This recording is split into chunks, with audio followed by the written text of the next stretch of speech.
நண்பர்களுக்கு வணக்கம். Welcome to Bala மாடி தோட்டம். இந்த வீடியோவில் வந்து நம்ம கார்டனை தான் சுற்றி பார்க்க போகிறோம். ஸோ ஃபஸ்ட்டு ஸ்டார்டிங்லேருந்து பார்க்கலாம். இங்கே வந்து நான் வந்து புதினா போட்டிருக்கேன். புதினாவோட வந்து உங்களுக்கு சிவப்பு பொன்னாங்கண்ணியும் சேர்த்து போட்டிருக்கேன். ஸோ ரெண்டும் நல்லாவே வளர்ந்துட்டே வருது.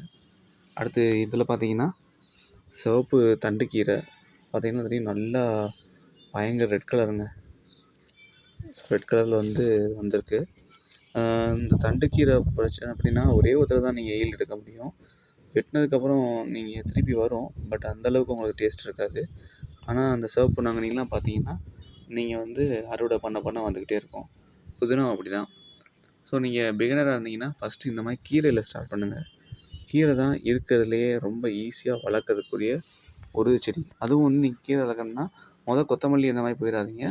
சிவப்பு தண்டுக்கீரை, புதினா இது ரெண்டுமே நீங்கள் மெனக்கெடவே தேவையில்ல. மண்கலவை மட்டும் ரெடி பண்ணிங்கன்னா ஆட்டோமேட்டிக்காக வந்து உங்களுக்கு வர ஆரம்பிச்சிடும். மண்கலவை வந்து 1:1:1:3 இருக்கணும். 1 வந்து உங்களுக்கு செம்மண், 1 பங்கு வந்து காயர் வித்து, 1 பங்கு மண்புழு வரும். ஸோ இந்த 3 சேர்த்திங்கன்னா வந்து உங்களுக்கு மண்கலவை வந்து ரெடி ஆயிரும். இங்கே பார்த்தீங்கன்னா நான் இதை தவிர வேறு எதுவுமே வந்து மண்கலவை சேர்க்கலை. அடிஷனலாக வந்து மீன் அமிலம் மட்டும் ஒரு வாரத்துக்கு ஒரு தடவை கொடுப்பேன். அப்புறம் வந்து பஞ்சகாவியம் வச்சுருக்கேன். அது வந்து ஒரு 2 வாரத்துக்கு ஒரு தடவை தெளிச்சு விடுவேன். நான் பூச்சி விரட்டின்னு யூஸ் பண்ணதே கிடையாது. பாருங்களேன், நல்லா வந்து ஒரு சிவப்பு பொன்னாங்கண்ணி கீரை வந்து நல்லா தழைஞ்சு வந்திருக்கு. இங்கே பார்த்தீங்கன்னா புதினாவும் அதோடு சேர்த்து வந்துடுது. இதுலேயும் அப்படி தான் பார்த்தீங்கன்னா வந்து நல்லா வந்திருக்கு. இதை நான் வந்து ஒரு 10 டேஸ் கழித்து அறுவடை பண்ணால் கரெக்டாக இருக்கும். இதில் பார்த்தீங்கன்னா ரோஸ் செடி வச்சுருக்கேன். இது நார்மல் ரோஸ் தான். இப்போ வந்து அறுவடை பண்ணிட்டு இதை வந்து ரூம் பண்ணியிருக்கேன். அடுத்து வந்து உங்களுக்கு ரோஸ் செடி எப்படி வளர்க்குறன்னு அடுத்த ஒரு வீடியோவும் கொடுக்குறேன். ஸோ எல்லாத்துக்கும் யூஸ்ஃபுல்லாக இருக்குன்னு நினைக்கிறேன். அடுத்து பார்த்தீங்கன்னா இதுலேயும் சிவப்பு தண்டுக்கீரை, சிவப்பு பொன்னாங்கண்ணி போட்டிருக்கேன். இப்படி இந்த மாதிரி செடியிலையும் வந்து ஊடுபயிராக நீங்கள் போடும்போது எப்படின்னா இந்த கீரை வகை வந்து உங்களுக்கு மண்ணை ஃபுல்லாக வந்து கவர் பண்ணிக்கும். அதனால் ஈஸியாக வந்து வெயிலுக்கு வந்து தண்ணி இதாகாது. ஒரு மூடாக்கு போட்டோமா லைவ் மூடாக்கு மாதிரி ஆகும். ப்ளஸ் நமக்கு வந்து ஒரு ஈல்டு கிடைக்கும். இங்கே கத்திரி போட்டிருக்கேங்க. கத்திரி தாங்க இருக்கிறதுலே ரொம்ப கொடுமையான செடியாக இருக்கும் போலங்க.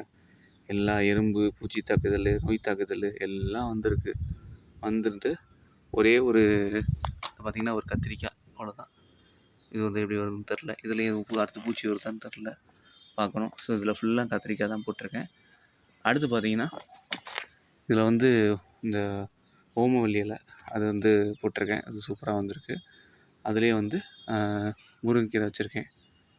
ஸோ இதில் வந்து பார்த்திங்கன்னா உங்களுக்கு கத்திரிக்காய், அதுலேயே வந்து இது வந்து இந்த ஸ்வீட் லெமன்ற வெரைட்டி அது வாங்கி வச்சுருக்கேன். பூ இப்போ தான் லைட்டாக பூக்க ஆரம்பிக்குது. வந்ததுக்கப்புறம் உங்களுக்கு வந்து நான் வந்து அப்டேட் பண்ணுறேன்.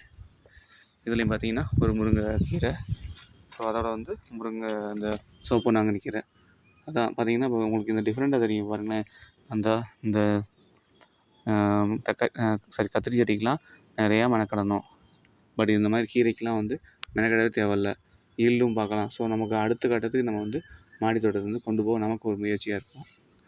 அடுத்து இதுலேயும் பார்த்திங்கன்னா இதில் வந்து கொஞ்சம் கொச்சன்னு சொல்லி எல்லாமே இருக்குது. இது பார்த்திங்கன்னா இதில் கருவேப்பிலை வளர விடாமல் அது கத்திரிக்காய், அப்புறம் வந்து சீனி வரக்காய். இந்த சீனி வரக்காய் நான் முன்னாடி ஏதோ விதை போட்டது, அதுவும் அதுவாகி வந்துருச்சு. இங்கே பாருங்கள், இதுதான் வெள்ளரி போட்டிருக்கேன். மாடி தோட்டம் ரொம்ப நாளாக வெள்ளரி போடணும்னு ஆசை. ரொம்ப நாள் கழிச்சு இந்த பிஞ்சு பிடிச்சிருக்கு. ஸோ இது அதுக்கப்புறம் வெள்ளரி அறுவடை பண்ணால் நான் உங்களுக்கு அப்டேட் பண்ணுறேன். அதுலேயே வந்து நாட்டு செம்பருத்தி, இது சாதா செம்பருத்தி, நாட்டு செம்பருத்தி அறுத்து வச்சுருக்கேன்.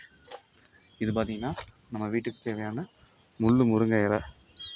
இதெல்லாம் முன்னாடி நமக்கு வந்து ஃப்ரீயாக கிடைக்குங்க. இப்போல்லாம் பார்த்திங்கன்னா நம்ம மாடி தோட்டத்தை வளர்த்தா தான் உண்டு. நல்லா சின்ன வயசில் இருக்கும்போது நம்ம வீட்டு பக்கத்தில் ஒரு முருங்கை செடி இருக்கும். வேண்டப்ப வந்து அதை பிச்சு போட்டு அரிசி மாவில் வந்து போட்டு ஒரு தோசை ஊற்றி முருங்கை ரொட்டி சாப்பிடுவோம்.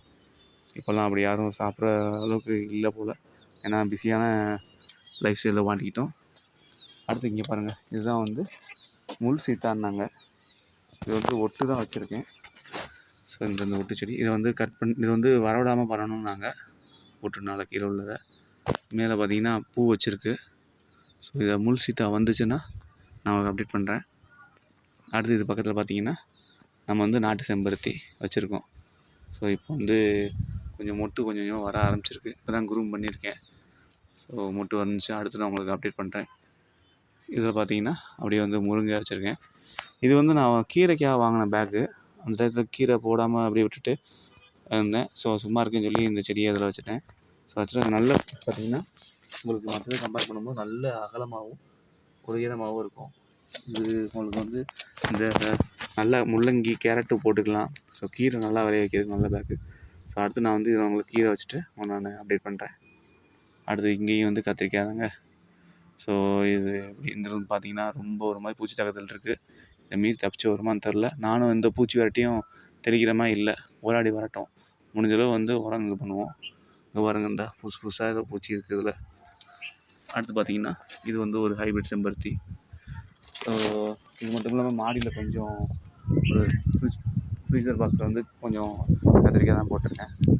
ஸோ இதுதான் வந்து நம்ம மாடி தோட்டம் ஃப்ரெண்ட்ஸ். மாடி தோட்டம் பிடிச்சிருந்தா மாடி தோட்டத்தை நம்ம சேனலை சப்ஸ்கிரைப் பண்ணுங்கள், லைக் பண்ணுங்கள், ஷேர் பண்ணுங்கள். Thank you friends.